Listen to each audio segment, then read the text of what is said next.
दान का हिसाब। एक था राजा। राजा जी लकदक कपड़े पहनकर यूं तो हजारों रुपए खर्च करते रहते थे, पर दान के वक्त उनकी मुट्ठी बंद हो जाती थी।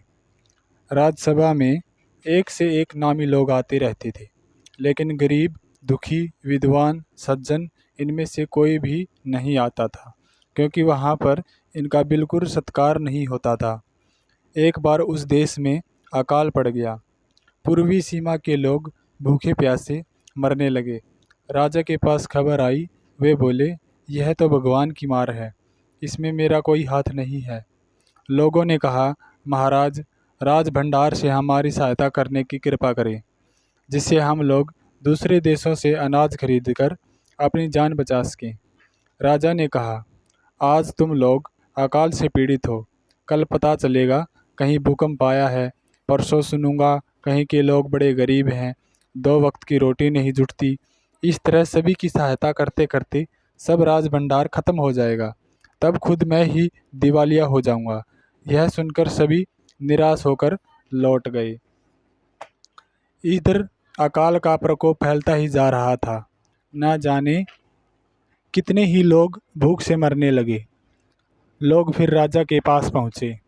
उन्होंने राजसभा में गुहार लगाई, दुहाई महाराज, आपसे ज़्यादा कुछ नहीं चाहते, सिर्फ 10,000 रुपये हमें दे दे तो हम आधा पेट खाकर भी जिंदा रह जाएंगी। राजा ने कहा, 10,000 रुपये भी क्या, तुम्हें बहुत कम लग रहे हैं, और उतने कष्ट से जीवित रहकर लाभ ही क्या है। एक व्यक्ति ने कहा, भगवान की कृपा से लाखों रुपए राजकोष में मौजूद हैं, जैसे धन का सागर हो। उसमें से एक आध लोटा ले जाने से महाराज का क्या नुकसान हो जाएगा। राजा ने कहा, राजकोष में अधिक धन है, तो क्या उसे दोनों हाथों से लौटा दूं?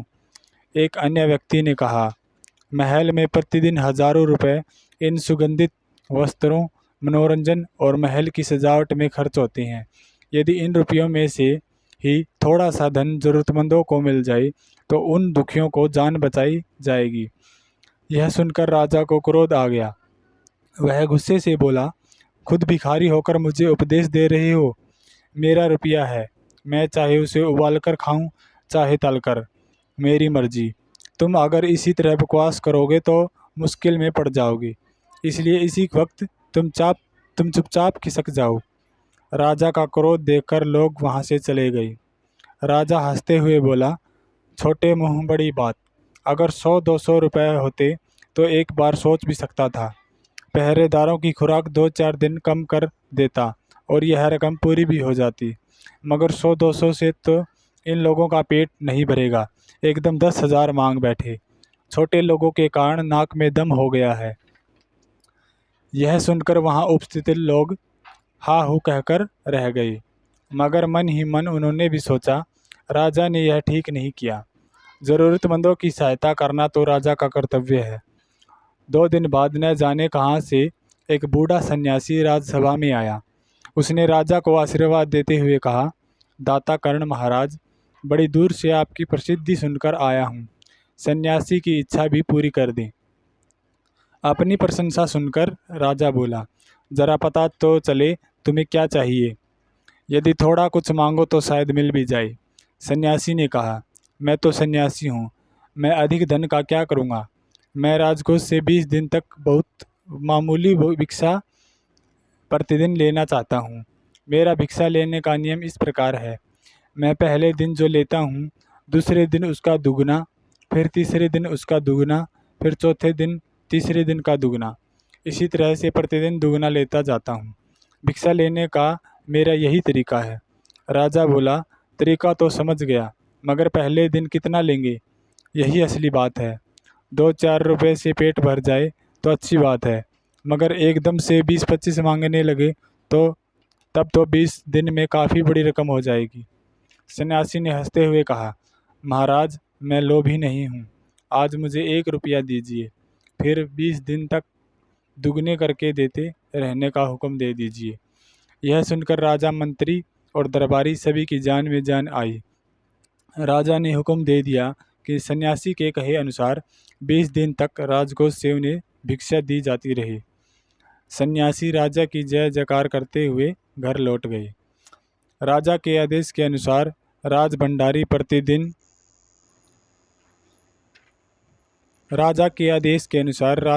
प्रतिदिन हिसाब करके सन्यासी को भिक्षा देने लगा।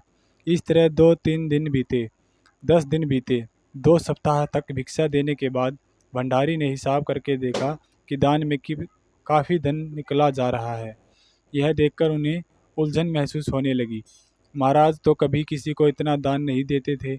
उसने यह बात मंत्री को बताई। मंत्री ने कुछ सोचते हुए कहा, वाकई यह बात तो पहले ध्यान में ही नहीं आई थी, मगर अब कोई उपाय भी नहीं है।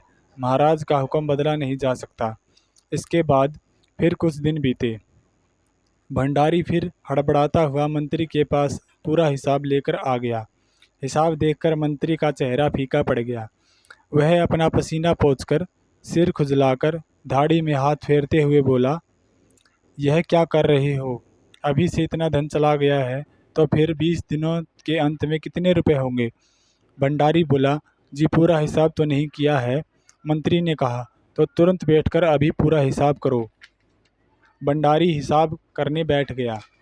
मंत्री महाशय अपने माथे पर बर्फ़ की पट्टी लगाकर तेजी से पंखा झलवाने लगे। कुछ ही देर में भंडारी ने पूरा हिसाब कर लिया।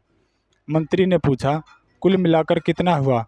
भंडारी ने हाथ जोड़कर कहा, 10,48,575 रुपये।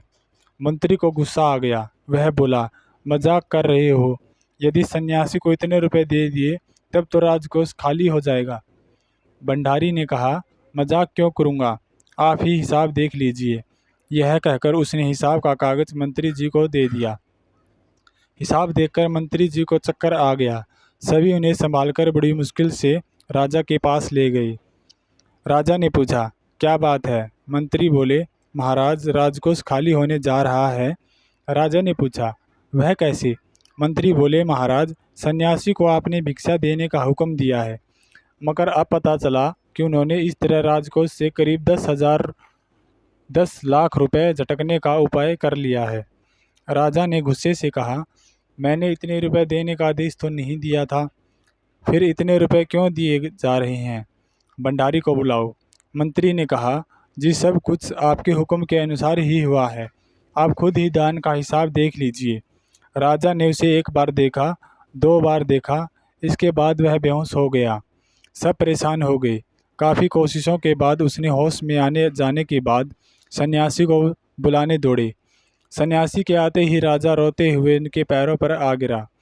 बोला, दुहाई है सन्यासी महाराज, मुझे इस तरह जान माल से मत मारिए। जैसे भी हो एक समझौता करके मुझे वचन से मुक्त कर दीजिए। अगर आपको 20 दिन तक भिक्षा दी गई तो राजकोष खाली हो जाएगा, फिर राजकाज कैसे चलेगा? सन्यासी ने गंभीर होकर कहा, इस राज्य में लोग अकाल से मर रहे हैं। मुझे उनके लिए केवल 50,000 रुपये चाहिए।